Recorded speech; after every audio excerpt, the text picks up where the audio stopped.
지난번 시간에 이어서 14장을 마무리하도록 하겠습니다. 앞 시간에 이런 전자전달계의 흐름을 막는 특별한 약물들이 있다 이렇게 말씀을 드렸는데, 그 중에 우리 교과서 432페이지 다섯 번째 줄 보게 되면은 안티마이신, 마이신이니까 항균제죠, 항생제죠, 그죠? 이것이 사이토크롬 B를 통한 복합체 2의 전자전달계를 막는다라는 말이 나와 있는데, 이게 바로 그 안티마이신 A의 화학적 구조입니다.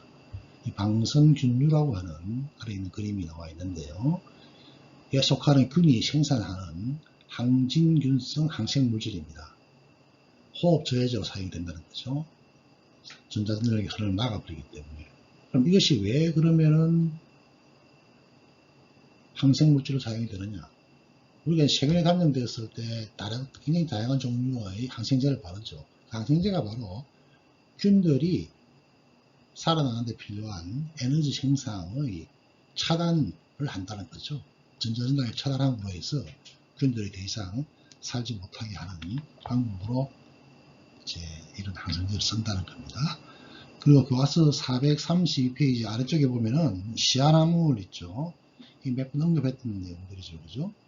시아나물과 같은 사이토크롬 산화효소 저해질을 첨가하게 되면은 사이토크롬 C에서 호흡 사설이 강제적으로 스탑이 되겠죠, 그죠? 이런 것들이 대표적인 전자전달계의 교란을 통한 약물, 교란을 하는 대표적인 약물이 되겠습니다. 자, 그 다음에 세 번째 산화적 인산화의 기전이라 되어 있고, 화학 삼투 커플링이라는 말이 나와 있습니다. 이 부분 좀 집중적으로 보도록 하겠습니다. 호흡 사슬을 통한 전자전달 과정에서 방출된 에너지가 ATP 합성을 유도하는 실제 기전은 그럼 무엇인가? 세 번째 줄, 전자전달을 ATP 합성으로 연결해주는 어떤 고에너지 중간체를 찾기 위해서 굉장히 많은 연구자들이 노력을 하였습니다. 그런 활성도가 높은 중간체는 한 번도 산화적 인산화 과정에서 발견된 적이 없어요. 안타깝게도. 자, 그러면 또 다른 뭔가가 있어서 여러 가지 모델이 제시가 되었는데, 가장 널리 받아들이는 모델이 1961년에 영국의 생화학자 피터 미첼이라고 하는 사람이 고안한 화학 삼투 커플링이라고 하는 것입니다. 처음에는 이 이론을 많은 사람들이 무시했어요. 왜냐하면 형체가 안 보이는 거니까. 뭔가 조절하는 물질이 있을 것이다, 단백질 같은 것들이 있을 것이다 생각을 했는데 그렇지 않다는 것이죠. 이제 여기 지금 보고 계시는 이분이 바로 피터 미첼이라고 하는 분입니다. 이 사람이 이제 1960년대에 이런 그 화학 삼투 커플링이라고 하는 것을 제안을 했어요. 그 보면은 electron transport and ATP synthesis is coupled by 이런 말이 있죠. 처음에는 이것이 통용되지 않다가 나중에 이제 인정을 받아가지고 1978년에 교과서에도 있다시피 노벨상을 수상하게 됩니다. 자, 쉽게 보면은요, 이 그림에서 그 왼쪽에 보게 되면은 커플링 레독스가 있고 프로톤 커플링이 있습니다. 결국은 이 사람이 주장한 것은 이런 그 화학적 복합체에 의해서 제가 언급했듯이 수소이온이 내막과 외막 사이로 이렇게 펌핑돼 나온다는 것이고, 이 펌핑돼 나오면은 아무래도 물리적인 농도가 굉장히 높을 거 아니에요, 그렇죠? 그럼으로 해서 물리적인 어떤 압력이 생긴다는 거죠. 그 압력이 프로톤 커플링이라고 하는 복합체 5번을 통해서 빠져나감으로 해서 그 힘에 의해서 ATP가 만들어진다라고 하는 것이 화학 삼투설입니다. 그래서 밑에 내용을 보게 되면은 미토콘드리아에서 ATP가 전기 화학 기울기로부터 합성된다는 이론입니다. 그래서 막을 사이에 두고 생겨난 양성자 H의 농도 차이가 결국은 물리적인 농도 차이가 화학적 에너지로 변환된다라고 하는 이론이 되겠습니다. 교과서 보도록 하겠습니다. 이 모델의 가장 기본적인 주장은 바로 전자 전달에 의해서 발생한 자유에너지는 양성자를 미토콘드리아 매트릭스에서 막강 공간으로 펌프하는 능동적인 운반 체계를 유도한다는 것입니다. 이러한 작용은 양성자의 전기화학적 농도 기울을 형성하고요. 바깥쪽의 양성자들은 그 농도 기울기를 따라서 일육각적으로 다시 내부로 흘러 들어가는 경향성을 보인다는 거죠. 안정성을 찾기 위해서.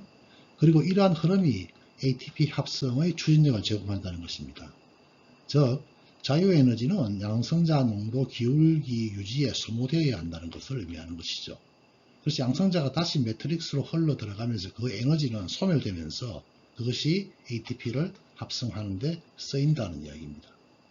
두 번째 다이어그래프 세 번째 줄.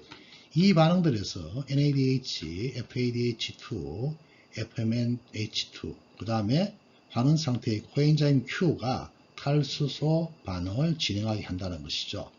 그래서 미첼의 주장에 따르면은 이 탈수소 반응을 매개하는 효소는 내막에 비대칭적으로 존재하며 언제나 매트리스 쪽에서 양성자를 받아들여서 막간 공간으로 방출하게끔 한다는 이야기가 되겠습니다.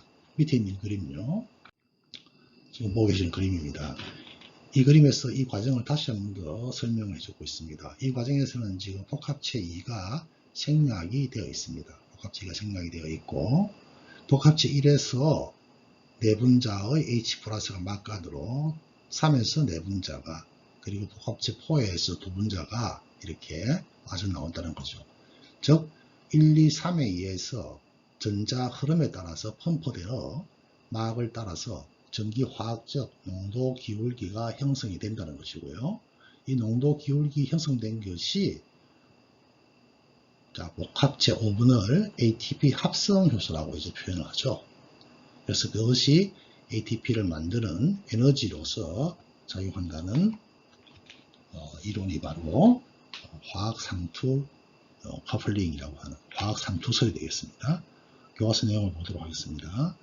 이런 호흡 단백질에 의한 양성자 펌프 전위를 발생시키는 화학농도 기울기인 전기화학적 기울기 방식으로 전자 전달 에너지가 삼투 에너지로 전환되는 결과를 가져오게 되겠고 이 기울기를 해소함으로써 방출되는 에너지는 ADP에서 인산기를 붙여서 ATP로 인산화시키는 과정으로 연결되고 이때 독립적인 고에너지 중간체는 형성이 안 된다는 이야기죠.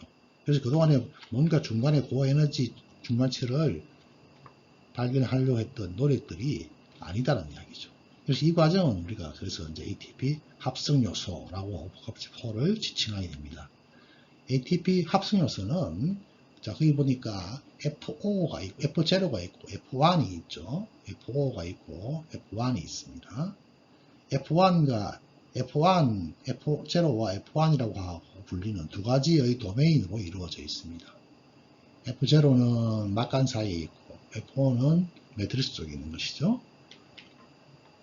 복합체에서 다음 페이지요. F0인 부분은 내막을 가로지르며 미토콘드리아 매트릭스로 들어오는 양성자를 위한 특정 채널을 함유하고 있습니다. 그래서 이때 방출되는 자유에너지는 이 채널을 통해서 미토콘드리아 매트릭스로 돌아오는 양성자에 의한 것으로 복합체 F1 성분으로 인해서 촉진되는 ATP 합성에 사용된다라고 하는 가설이 되겠습니다. 그 다음 단계에 복합체 4번, 5번 이런 것들이 관여하는 복잡한 내용들이 있는데 이거는 좀 생략하는 게 좋을 것 같습니다. 너무 복잡한 내용들이 있고 이해가 잘 안 되는 부분이기 때문에 조금 생략하고 결론적으로 446페이지로 가도록 하겠습니다. 자, 446페이지 오게 되면은 산화적 대사로부터 에너지 산출이라고 하는 게 있고 447페이지에 왼편에 우리가 그동안 해당 작용부터 배웠던 과정을 요약을 해놓고 있습니다. 이제는 여러분들이 이 과정 요약한 것을 보고 그동안 배웠던 내용들이 이 수치에 맞는지를 확인을 해야 할 능력을 가지게 됩니다. 그래서 해당 작용에서 보니까 여러분들 알다시피 몇 번 강조했듯이 글루코스가 두 개의 퓨르보산과 두 개의 ATP, 두 개의 NADH로 만들어내면서 두 분자의 물과 두 분자의 H+를 만들어내고요. 그 다음 피브로산 탈수소요소 과정에서 즉 아세틸코에가 만들어지는 과정에서 역시 자 거기는 곱하기 2죠. 글루코스 하나가 두 개의 피부로산을 만들어내니까 두 개의 아시틸코에이와 여기서도 각각의 하나의 필부산이 아시틸코에이를 될 때 NADH가 만들어지고 필부산이 탄소가 3개짜리인 것이 2개짜리로 바뀌면서 두 분자 이산화탄소가 나오는 걸 배웠어요. 그 다음에 시트르산 회로에서 자 여기서 이제 GTP를 ATP로 표현했다는 내용이 나와 있죠. 그래서 위에서 생긴 두 개의 아시틸코에이가 4분자의 물과 6분자의 NAD, 자, 한 분자의 아시틸코에이가 3개를 만들어내니까 곱하기 2가 되겠죠. 두 분자 FAD, 그 다음에 이 과정에서 각각 GTP가 만들어지죠. 두 개의 ADP, 두 개의 인산, 이것들이 결론적으로 4개의 탄소가 빠져나와서 4개의 이산화탄소, 그 다음에 6개의 NADH, 2개의 FADH2, 2개의 OASH, 2개의 ATP, 그 다음에 4분자의 H+가 만들어지는 과정이고, 이거를 통틀어서 순반응으로 해서 아래쪽에 표현을 해놓고 있습니다. 자, 그러면은 결론적으로 한 분자의 글루코스가 해당 작용과 시트르산 회로를 거치게 되면은 10분자의 NADH가 만들어지고 2분자의 FADH2가 만들어지고 4분자 ATP가 만들어질 것입니다. 그럼 만약에 한 분자 NADH가 3분자 ATP를 만든다라고 가정하고 2분자의 FADH2가 각각 2개의 ATP를 만들어낸다라고 가정하면은 한 분자의 글루코스가 생산해낼 수 있는 ATP의 총량을 여러분들이 계산할 수 있을 것입니다. 그 다음에 14.8 미토콘드리아의 제놈, 진화, 질병 쪽으로 넘어갑니다. 미토콘드리아는 뭐 이렇게 많은 연기성을 가지고 있다 이런 말이 있고요. 첫 번째 패러그래프의 맨 마지막에 부분에 보면은 물론 대부분의 미토콘드리아에서 발견되는 단백질들은 핵에 의해서 암호화되고 세포질 리보솜에서 분석이 되고 그리고 나서 다시 미토콘드리아로 전달됩니다. 이 과정은 제가 좀 생략하도록 하겠습니다. 생물 진화에서 가장 큰 질문 중에 하나가 바로 미토콘드리아의 기원입니다. 앞 시간에 언급했듯이 이것을 우리가 내부 공생설로 설명합니다. 이 설은 수십억 년 전 아마도 H+를 이용하는 메탄 생성균이 H2를 생산하는 조건 무산소성 알파 프로바이오틱스 박테리아와 공생관계를 했을 것이다. 이도 뭐 자세한 내용은 제가 생략하겠습니다. 그래서 어떤 공생관계에 의해서 결국은 세포 안에 들어가서 같이 살면서 독립적인 DNA를 가진 것이 미토콘드리아다 이렇게 생각을 합니다. 그 다음 패러그래프요. 미토콘드리아의 기능에 영향을 미치는 질환들은 전 세계 인구의 2%만큼인 미토콘드리아 결함과 연관이 되어 있습니다. 자, 미토콘드리아는 미토콘드리아 자체의 DNA, 마이토콘드리아 DNA, mtDNA 이렇게 표현하고 있습니다. 아주 작은 양의 DNA지만은 거기에 어떤 돌연 변이가 생기거나 하면은 또 질환으로 연결된다는 것이고, 방금 살펴봤던 그쪽 패러그래프의 맨 마지막에 보면은 이 질환 중 다수는 뇌와 골격근의 손상을 가지고 옵니다. 그래서 마이토콘드리아 질환 이렇게 표현을 하고 있고, 다음 페이지 그림 보면은 미토콘드리아 지도가 나와 있는데요.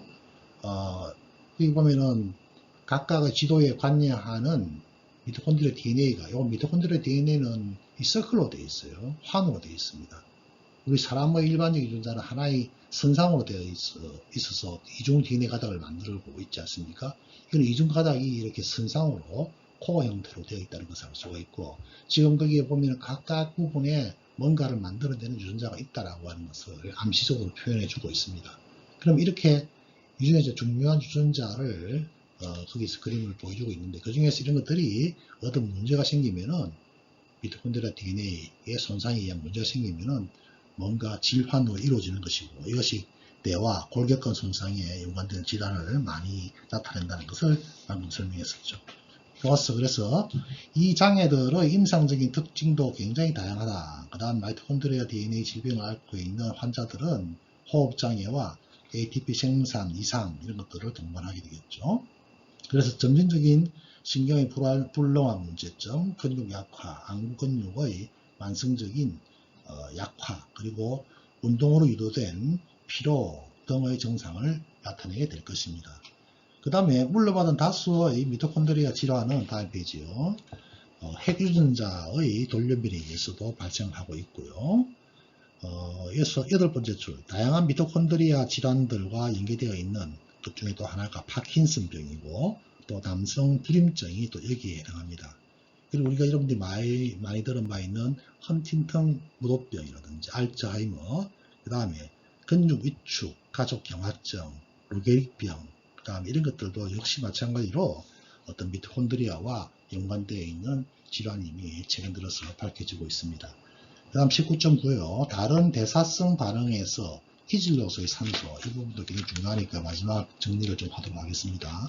대부분의 세포, 적어도 90%의 산소 분자의 소비는 산화적 인산화에 이용이 되고 있고, 남은 산소는 다양한 특정 대사 반응에 이용이 됩니다. 90%가 그렇게 된다는 것이죠. 적어도 200개 이상의 효소들이 산소를 기질로 사용하고 있고, 사이토크롬 산화효소가 그렇듯이 산소는 반응성이 비교적 낮기 때문에 사실상 대부분의 이 200개 효소들은 금속 이온을 산소의 반응성 향상에 사용합니다. 두 번째 줄 내려갔어요. 산소의 큰 반응성으로 인해서 모든 세포들에서 지속적으로 생성이 되며 상당히 유독한 산소의 불완전한 환원형 상태의 대사가 일어나게 됩니다. 자, 첫 번째요. 산화효소와 산소 첨가효소. 자, 우리 일반 이미 13장에서 언급했던 내용인데요. 산화효소는 산소의 산소 원자를 생성물에 결합시키는 과정 없이 기질에서 산화의 촉매 작용하는 효소가 되겠고, 산소 첨가효소는 산소 원자를 산소 O2에 산화된 생성물에 결합시키는 효소입니다. 좀 개념이 어렵죠? 일산소화 효소와 이산소화 효소 등 산소 첨가 효소엔 두 가지가 있는데요. 일산소화 효소는 O2의 원자 둘 모두 한 기질에 결합한다. 뭐 이런 말들이 어려운데 이거는 조금 넘길까요? 생각합시다. 자, 사이토크롬 C 2번으로 갈게요. 이게 좀 더 중요하니까요. 자, 사이토크롬 P450 일산소화 효소란 말이 나오네요. 대부분의 수많은 수산화 반응에는 햄 단백질 상과의 사이토크롬 햄 단백질에 관여하는 것이 사이토크롬 P450이라는 게 있었죠. 햄 단백질 할 때 배웠을 것입니다. 이라고 하는 포괄적 이름의 효소를 포함하고 있는데, 이거는 박테리아부터 포유류까지 거의 모든 유기체에서 다 관찰되고 있는 것입니다. 네 번째 줄에 들어갔어요. 이 단백질들은 산소와 일산화탄소와의 결합을 가능하게 한다는 면에서 헤모글로빈과 미토콘드리아, 사이토크롬 산화효소와 굉장히 유사한 반응을 나타내는데, 일산화탄소와 결합하게 되면은 사이토크롬 P450은 이 450 나노미터에서 파장을 강하게 흡수하기 때문에 이름을 이렇게 붙여졌고요. 이 사이토크롬 P450은 앞서 언급한 스테로이드 호르몬 생합성 과정에서의 수산화를 포함한 다양한 복합물을 수산화시키는 데 관여합니다. 게다가 마오라고 제가 말씀드렸죠. 모노옥시다제, 이것은 보니까 페노파르미탈과 같은 약이다 이런 말이 나와 있는데요. 이게 바로 이 약입니다. 이거는 신경 흥분을 억제하여서 진정 수면 항경련 효과를 나타내는 약물인데요. 이거는 다음에 제가 언급을 또 하겠지만 가바라고 하는 수용체에 작용합니다. 그래서 가바의 뇌에 대한 억제성 효과를 정전시키는 효과가 있어요. 굉장히 치료형은 좋은데 중독성 영향을 많이 가진 약물입니다. 이런 약이나 혹은 담배 연기의 구성물질인 벤조피렌, 그 다음에 곰팡이에서 생산이 되며 제대로 검사되지 않은 땅콩, 땅콩 같은 것들이 이게 독소가 굉장히 많이 만들어져요. 암 유발 물질, 이 플라톡신 B라고 하는 것이 만들어지는데, 사실은 우리가 김치 같은 것들이 발효 과정에서도 이런 독소 물질이 만들어지는데, 다행히 김치 같은 건 발효 과정을 거치면서 만들어진 독소 물질은 곧바로 제거되기 때문에 우리 사람한테 큰 영향은 없습니다. 그래서 김치에 대해서 부정적으로 생각하는 서양 과학자들은 이렇게 독소를 만들어내는 효모들이나 이런 것들이 많은데 왜 그것을 먹느냐라고 생각하고 있고, 일부 서양 사람들은 한국 사람들이 위산 과다나 위암이 많은 것도 아마 이런 플라톡신 계열 독소를 김치와 함께 많이 섭취하기 때문에 그렇지 않느냐라고 생각을 하는 사람도 있습니다. 이런 것들이 결국은 우리 생체 이물이라고 표현하고 있고요. 외래 화합물의 수산화는 일반적으로 그 용해도를 증가시켜서 이것은 신진대사 그리고 배설 또는 해독의 중요한 단계에 해당하는 것이죠.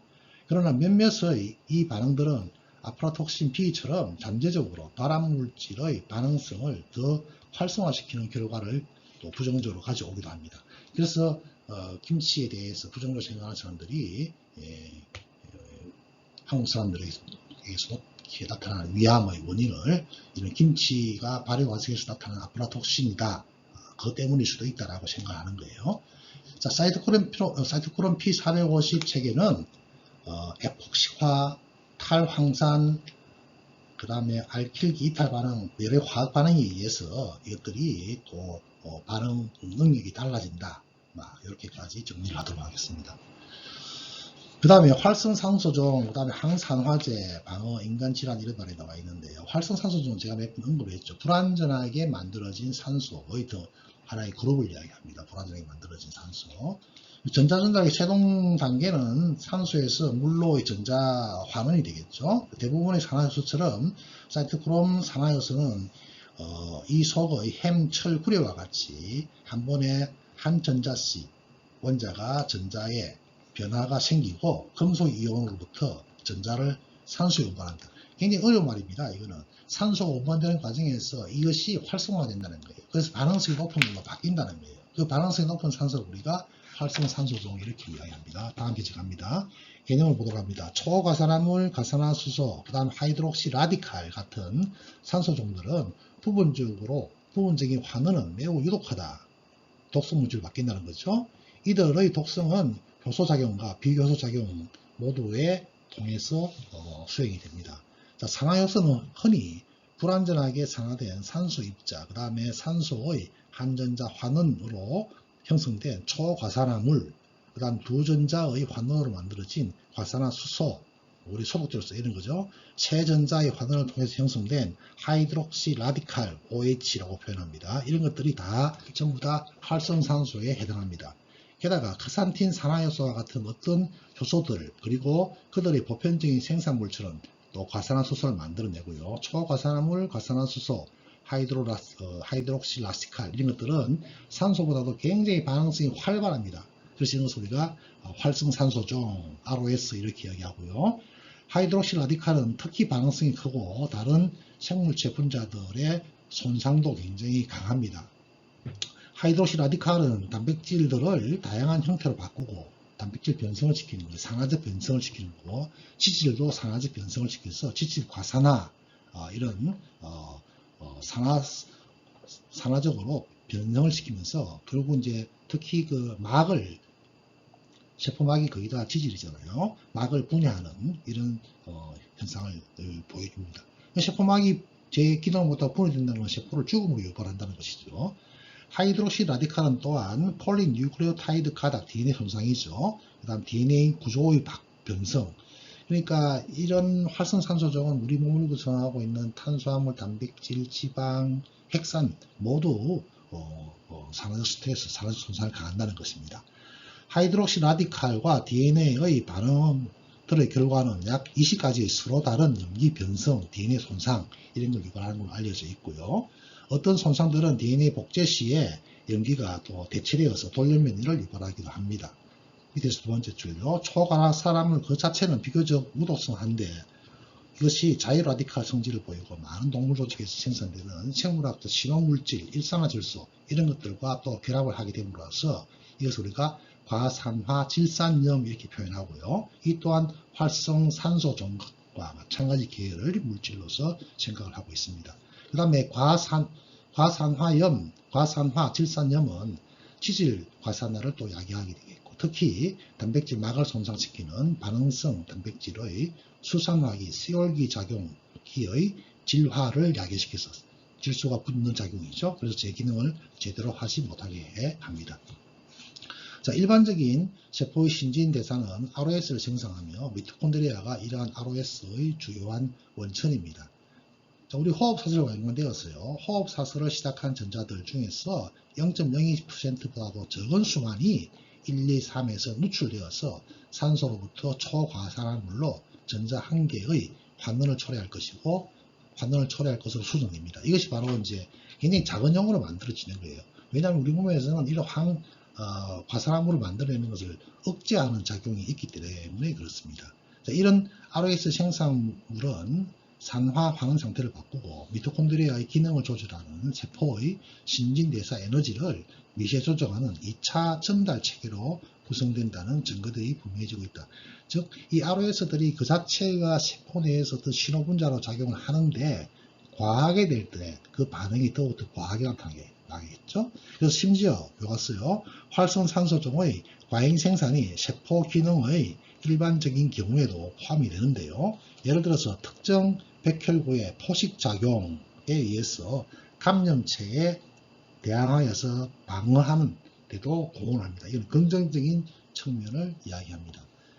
이런 세균들은 균체를 포식할 수 있고요. 이것은 급격히 산소 흡수가 증가되는 호흡 폭발이라고 하는 것으로 연결됩니다. 그 다음에 의도적이고 제어된 과정들을 통해서 이 산소들 중 다수는 초과산화물 이온, 그 다음에 H2O2로 환원이 됩니다. 과산화수소죠. 이 과산화수소는 탐식된 박테리아를 죽이는 데 도움이 되는 자염소산이라고 하죠. 다른 말로 하이포아염소산이라고 하는데요. 과 같은 반응성이 더 큰 산화계로 환원이 된다. 이렇게 되어 있네요. 10분 정도 더 걸릴 것 같아서 여기서 그만 마치도록 하겠습니다. 나머지 부분은 다음 주에 수업하도록 하겠습니다. 수고하셨습니다.